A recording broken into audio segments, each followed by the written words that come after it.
Thank you so much for being here with me. Would you please introduce yourself in Gaeilge and in English? Of course, yeah, it's my pleasure. So, is Misha Fhlatharta, Epigacht na Gaeilge in Ulster na Gaeilge. My name is Fhlatharta and I'm the Irish language officer here in the University of Galway. Amazing. How did you learn to speak these two languages? I suppose I was very fortunate in that I was born and raised in the Gaeltacht, so I suppose a region in the country where Irish is the first language or the community language. So I suppose for me growing up, Irish was spoken at home the whole time. We got all our education through Irish, so we were very fortunate. We didn't realise that at the time. We didn't think there was anything unique about that, I suppose. But looking back now, we definitely had an advantage or something very unique that not everybody in this country has. And would you please tell us a bit about your experience growing up in one of these Irish-speaking districts? Yeah, of course. So like I said, everybody really spoke Irish, and it's still like that today. I'm living in the Gaeltacht and raising my own kids through Irish in the Gaeltacht also. So like I said, we spoke all Irish at home. All our schooling was in Irish. So I suppose for me and for a lot of people in the area, you wouldn't have been introduced to English until you started in school, really. Now, we did have televisions, obviously. It's a long time ago, but not that long. But yeah, really, we wouldn't have had English or used English until we started in school. So very nice. I suppose the Gaeltacht areas in the country are located along the coast mainly and are very scenic areas, so that helps also.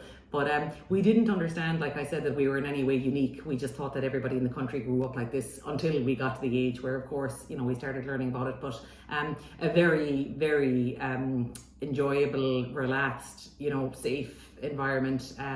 Where the Irish language is and continues to be used naturally in the shop and at mass and in every aspect, I suppose, of community life. Nice.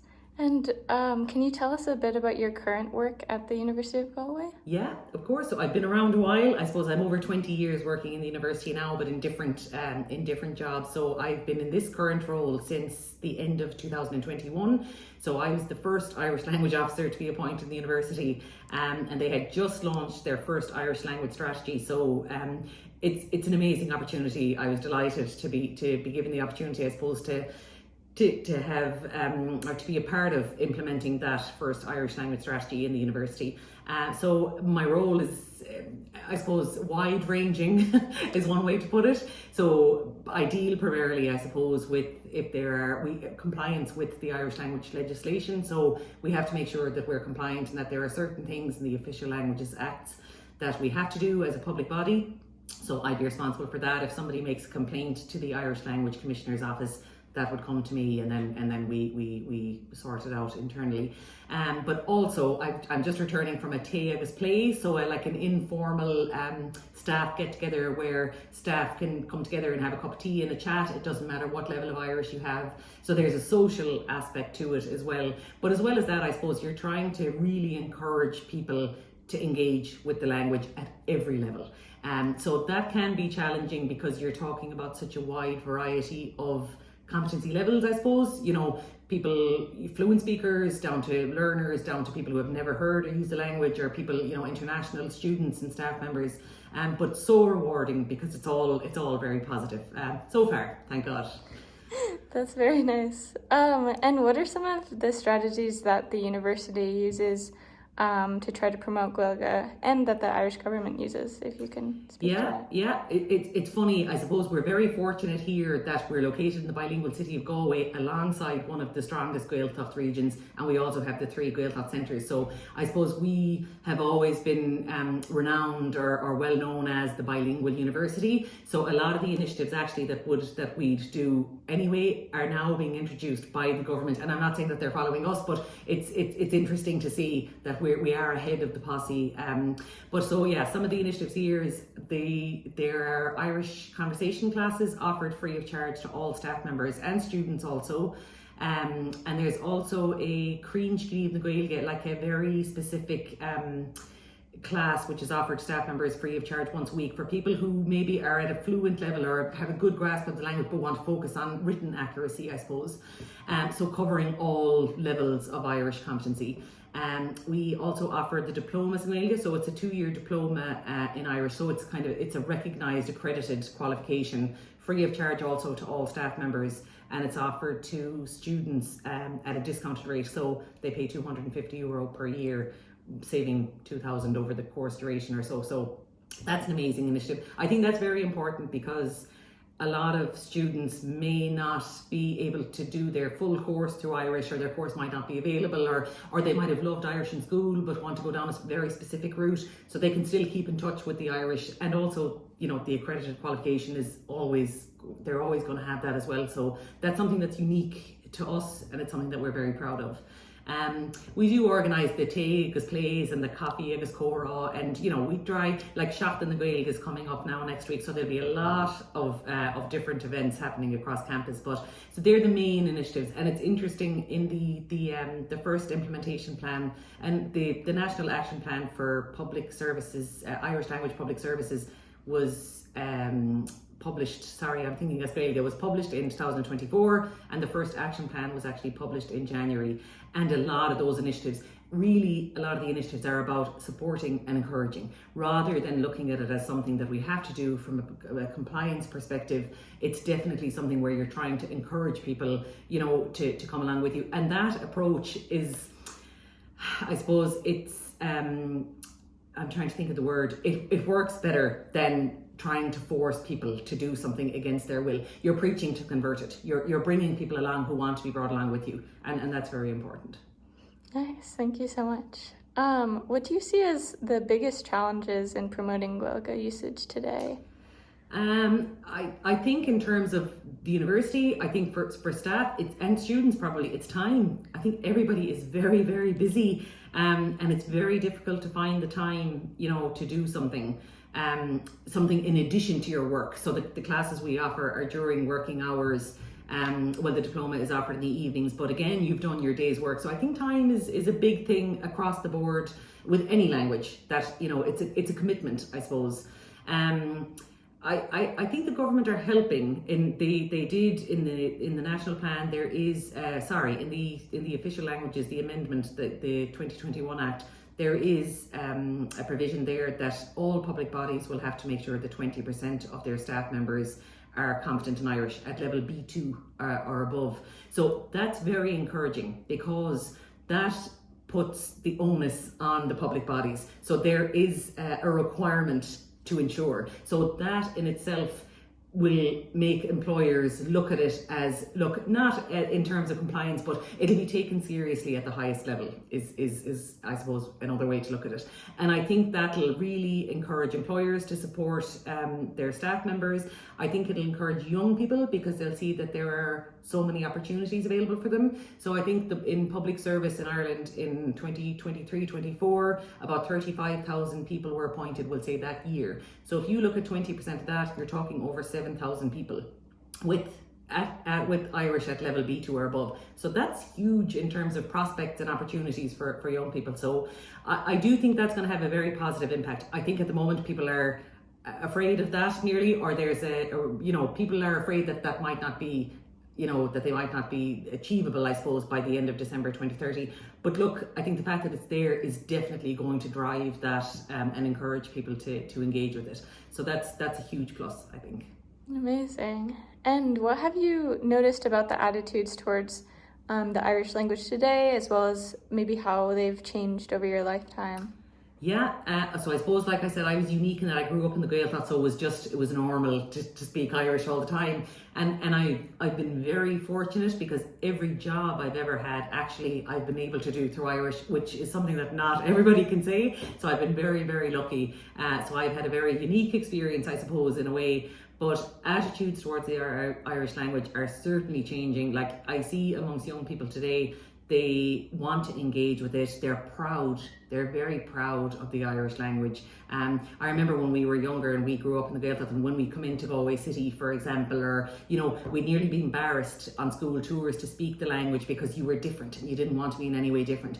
That's not there anymore, or that's definitely changing. People are proud of their language for various reasons, but I think the film and television industry has really helped. We have an Irish language television station we have had for the past 20 years, but that's really giving filmmakers or documentary makers, and the Irish language a platform. And I think, like, for example, there was a film probably 2 years ago now on Colleen Kuhn, which won an Oscar, you know. So I mean, that's amazing for the language, and I think it's amazing because it shows young people that they have something special, something extra that not everybody has.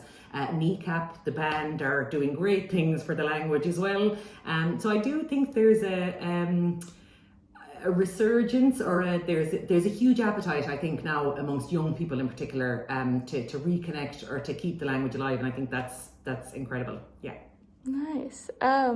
As you see many new people getting interested in the language, and also maybe many more immigrants coming into Ireland as well, how do you find a balance between keeping like Irish only spaces versus being open to welcoming new learners and new people? Yeah, that's a brilliant question. I suppose that's something that I had never thought of until I started in this role. And like, it's amazing to see how people's own experiences and linguistic backgrounds impact their I suppose the way they think and see the language. So, like, for example, here on campus, there's a building which is called Áras na Gaeilge, and you have the two biggest units, I suppose, which provide courses and classes for Irish. They're located in that building, and there was a cafe there, Cafe na Gaeilge, where services were provided in Irish. And the cafe closed, and there were various reasons. Obviously, there was COVID, and you know, the whole dynamic changed. Staff aren't on campus, you know, 5 days a week anymore, and lots of cafes have closed in Ireland and across the world. The industry itself is, I suppose, under huge pressure. But what I found when we distributed a survey to see what people wanted in the space, and it really struck me that there was this, I don't know if divide is the right word, but you could definitely tell that certain people, and quite a lot of people on campus, were reluctant to go in to the cafe and to use that facility because they weren't confident in their own level of Irish. And that is so sad, because it was to the detriment of the cafe. Like, the cafe closed eventually, and it's not, you know, like, so there is something there between, you're trying to preserve something which is so important, but you can't, so you can preserve, but you also want to expand and grow and develop. So to do that, you have to allow learners and people with an interest in the language in. And I'm not saying for a minute that they were kept out of the cafe, but they felt like it wasn't a space for them. So I think I think even with this National Plan for Public Services, I think that's going to be a big challenge. That's probably one of the biggest things that here in Ireland, you know, everybody does Irish, a certain amount of Irish in schools.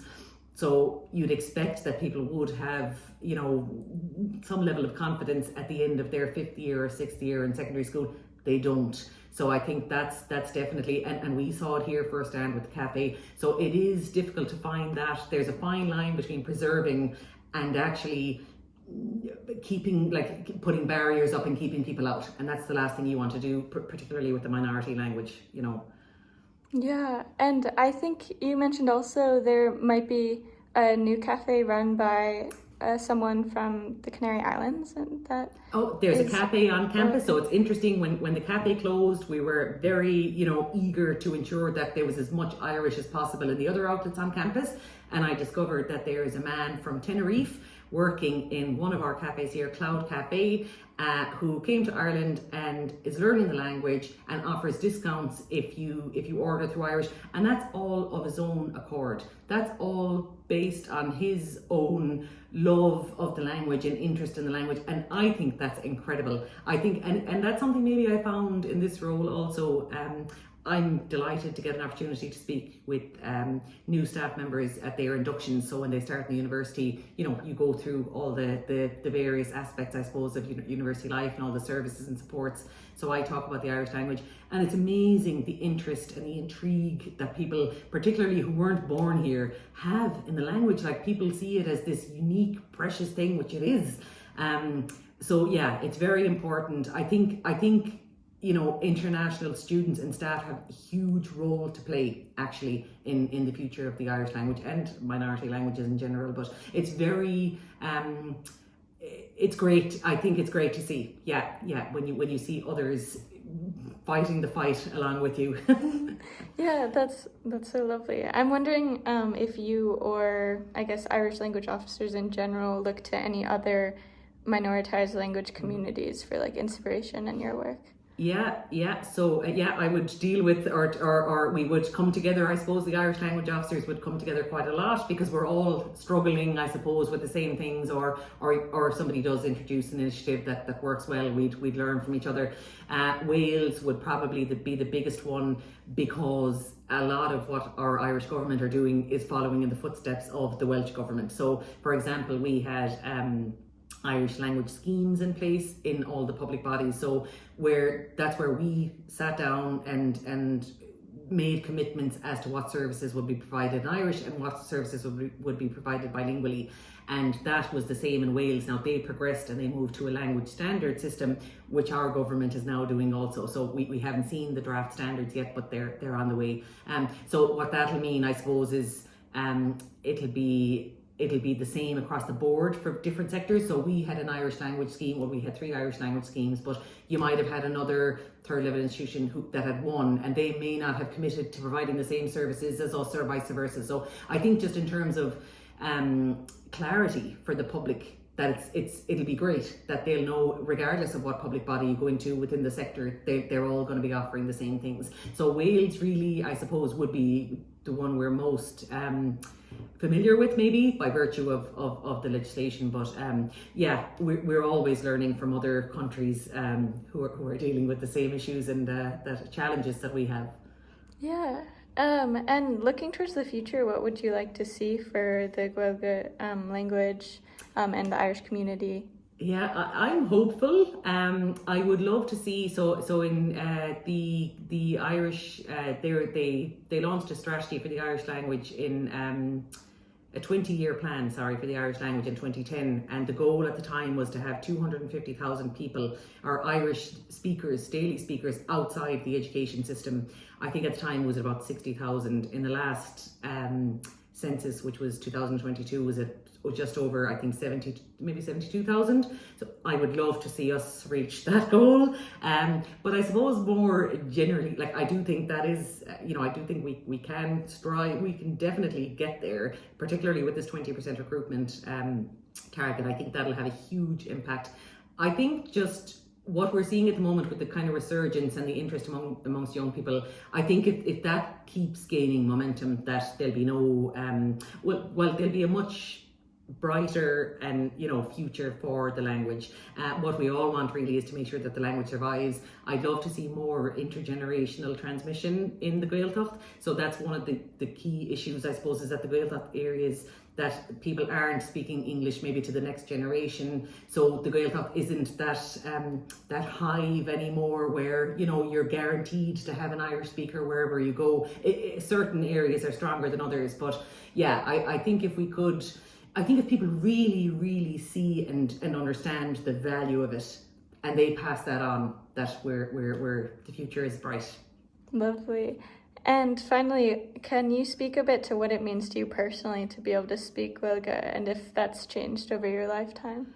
Yeah, I suppose as a kid, I didn't think anything of it. Everybody spoke Irish. You weren't in any way different by speaking Irish. I think it was as I got older and as I saw the opportunities it presented in terms of employment, and the benefits that I had, or the advantage that I had that other people didn't have, and probably particularly in this role, even when you're having a discussion with somebody on campus, or people are intrigued by the language, people really are interested, and people will stop you or if you're wearing something with a couple of Irish words, people will stop you in the shop and they'll try and think of a word that they learned in school, or it's amazing.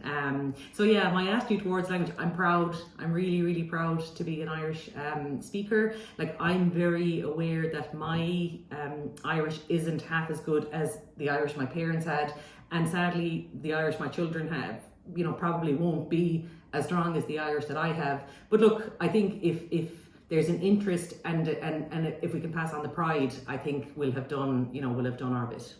Yeah, that makes a lot of sense. Thank you. And is there anything else that you'd like to share? No, but thank you. It's great to see that, you know, you're looking at minority languages around the world, and yeah, we're all learning from each other. So yeah, thank you. Gurmila Magan. Thank you so much. Thank you.